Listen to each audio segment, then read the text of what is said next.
What is up, guys? Loveshack Entertainment here today, coming at you with another deck profile video. Now, this is one I'm pretty excited about. This is actually what I'm playing as my main deck now. So, unlike some of the other profile videos that we've done, just to kind of get them going and put them up there for you guys so you have something to reference, this is something I've actually been playing with and making changes to. So, just preface this with the fact that you're going to see a couple of tech cards in here that may be questionable, and I will address them, simply because just what I found to be the most effective stuff in the deck. So what we're going with is YOSENJU. A lot of people playing this right now. It's really cheap. It's pretty much all in Secret Forces.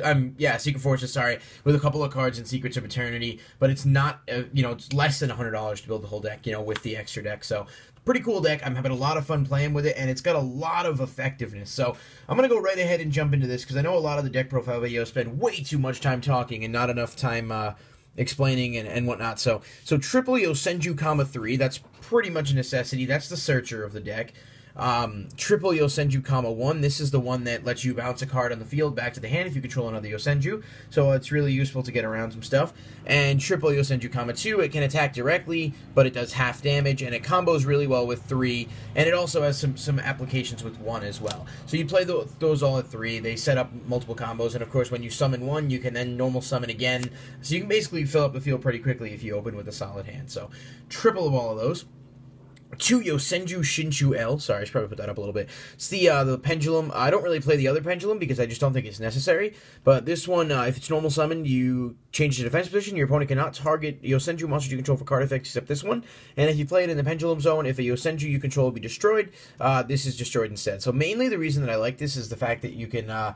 basically, if you do have to play it, in defense, you can have 2100 defense, pretty difficult to get over, but I like the fact that it's a target for secret move, which we'll get to in a little bit, so that's why I play that. It's quite a good card. Double YOSENJU Sujik, which is a common. It basically functions as an honest, or Kalut, I guess, however you want to look at it that way, for the deck, and also if it's on the field, you can give a different YOSENJU monster 1000 attack. So a lot of the builds play 3, and I was playing 3. I'm also considering going back to 3, but I've found it to be a little bit more effective at 2 right now, so I'm kind of toying around with some ideas and seeing how it works. So hopefully we'll be able to maybe get some consensus on that and see what people think as well. So I'm playing 1 YOSENJU Magat. Some decks don't play the ranks, the level 6s at all. Some decks play multiple. Magat, when it's normal summoned, you can special summon a YOSENJU monster from your deck, and then if this card is special summoned, it's returned to the hand at the end phase. So I like it at 1, especially because you can use it off of the effects of the commas. So you summon him, and then you can special summon something else, and he's a decent, 2000 attack points. I guess isn't the best, but it's not bad either. As one of, and I quite like it for that reason. So I'm going to show you a couple of tech cards that I'm playing now. So I'm not advocating that you play these in every deck. It's really dependent on your play style, but I've found them to be effective. Fossil Dino Pachycephalo, I play it at 1. It stops special summoning. Your deck really doesn't special summon much at all unless you have to. I find it to be a really, really useful card, especially if you open it against Necros, because it just further secures your defenses and your ability to stop special summoning. I know some of the stun variants have been playing it as well, so if it's something you want to toy around with, I find it to be a really good asset to the deck.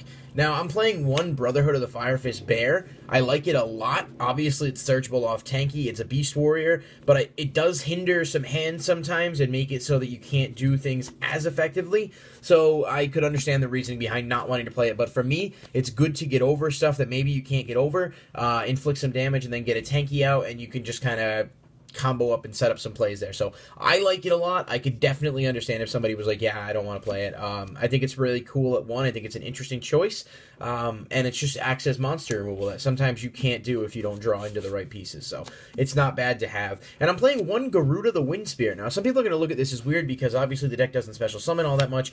This is, if you banish a wind monster from the graveyard, you can special summon this card from your hand, and then during your opponent's end phase, you can target a monster your opponent controls, changes battle position. So why am I playing this? Well, there are a few instances in which my YOSENJU'S hit the grave. Not all the time. Most of the time, if I draw right and combo right, I don't have to worry about that happening. But this does set up some pretty quick Chidori plays, and it does also allow me to have field presence if I don't otherwise have field presence. So right now I'm trying it. It's actually worked out really well. Somebody suggested it as an idea, and I'm like, might as well see what happens. So it's kind of fun at 1. I like it. If you want to try it, by all means, I think it's pretty cool. But you may want to just focus towards playing, nothing but YOSENJU'S if that's the, if that's the path that you prefer.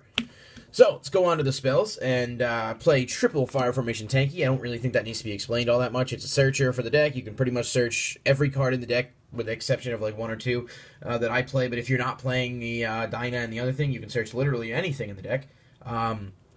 Triple MST. Some people play 2, side 1. I like it at 3. I just, if people side stuff to kind of hinder this deck a little bit, I like to be able to get over it. I also don't like back row, and I don't like Fiendish Chain and stuff like that. Anything that's going to keep my monsters on the field, so I like to have it just in case.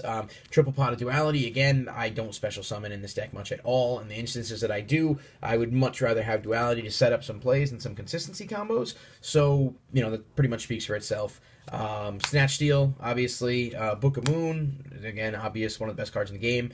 Regeki should go without saying. Dark Hole, I'm playing one. I really kind of want to play 2. My YOSENJU'S return themselves to the hand, so it's not like I ever have to worry about nuking my own field most of the time, so it's essentially almost like I'm playing triple Regeki, you know? So Dark Hole, I kind of like it in here, especially because, I don't know, decks that put a lot of stuff on the field right now, it's pretty effective out, and I like it. So if you don't like it, you know.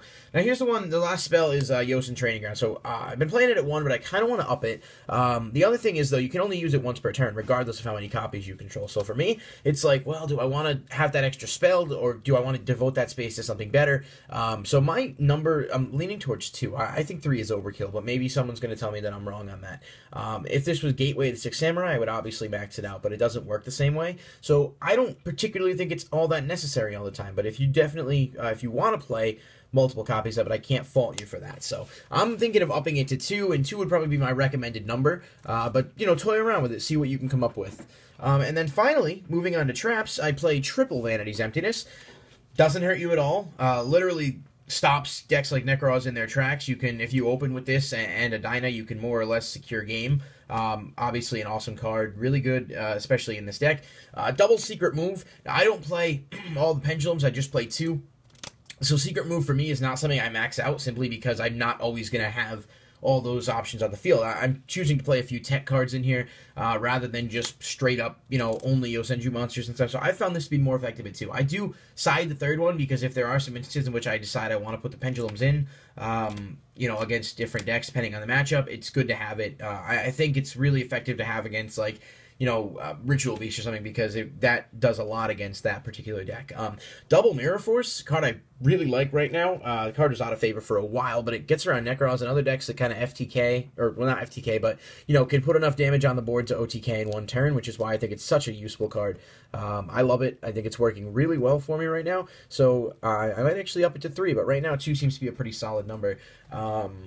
Bottomless, obviously. Again, I feel like that doesn't need explaining. Solemn, good. Compulse, good. Torrential Tribute, one of those cards I'm back and forth on right now. Do I want to keep it in? Do I want to play it? But most of the time I don't have monsters on the field, so it's actually pretty useful to kind of clear the field off. And of course, Macrocosmos, amazing card, especially if you get it on the field with Vanity's Emptiness at the same time.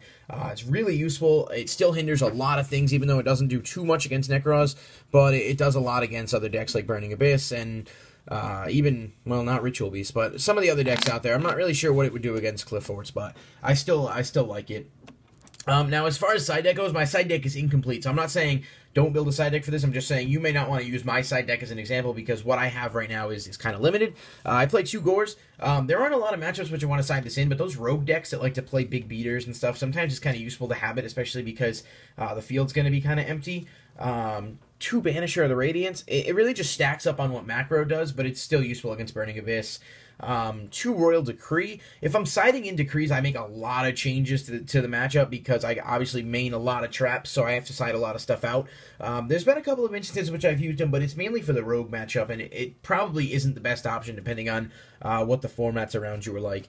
The 1 Secret Move, which I don't have sleeve for at the moment, like I said, there are a few instances which I put that in. 2nd Dyna, because I sometimes just like to have extra special summon hate, and it's always useful in that regard. And then Soul Release, which does hit some stuff and is a pretty damn useful card. So decks that are graveyard reliant, you can kind of get around that. That's really just dependent on a case-to-case basis. Like I said, my side deck is incomplete. If I had Shared Rides and Max C, I would also play those. I'm working on getting them. I just don't have them yet, so that's why those are not there. And then the extra deck is relatively incomplete too, but I go into it so like infrequently that I don't really care all too much.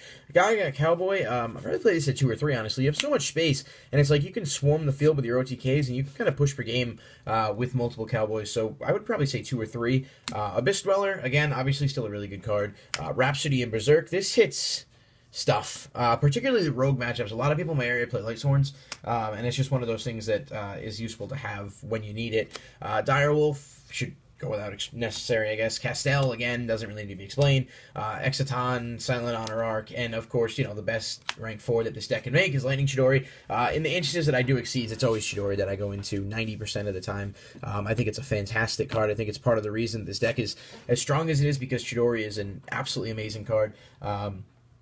But basically, that's, you know, the general core of the deck, and I've always been the type to enjoy trying out some different things rather than just playing the straightforward build. So that's why I got a few things in there that you may not see in other decks, like Bear and Fossil Dino, which again I know has been played in some areas. But I like the deck quite a lot. It's a lot of fun, and it's a pretty simple deck profile to do, but I put my own twist on it. So just wanted to put something up there for you guys to get a little bit of a different idea out there. And plus, it's been a couple of, you know, almost a month since we've posted a deck profile video, so I figured, hey, why not get something up there? So thank you guys for watching this video. I'll remind you that you can, well, I mean, I don't know how long, you know, you guys may be checking out this video, maybe once the contest is over, but as of right now, we're still running a contest, which you can find in the description below, where we are giving away a free Necroz Ritual monster. It is guaranteed to not be Catastrophe or something crappy, so it's going to be like Trish or something better, or a Primal Clash, or other Pokemon full art card. So check that out. All you gotta do is subscribe, like the video, comment on the video. You don't have to do anything else. It's all free and whatnot. So if you're interested in winning some free stuff, check it out. If not, don't worry about it. But thank you guys for checking out this video, and I'll see you next time. Loveshack Entertainment.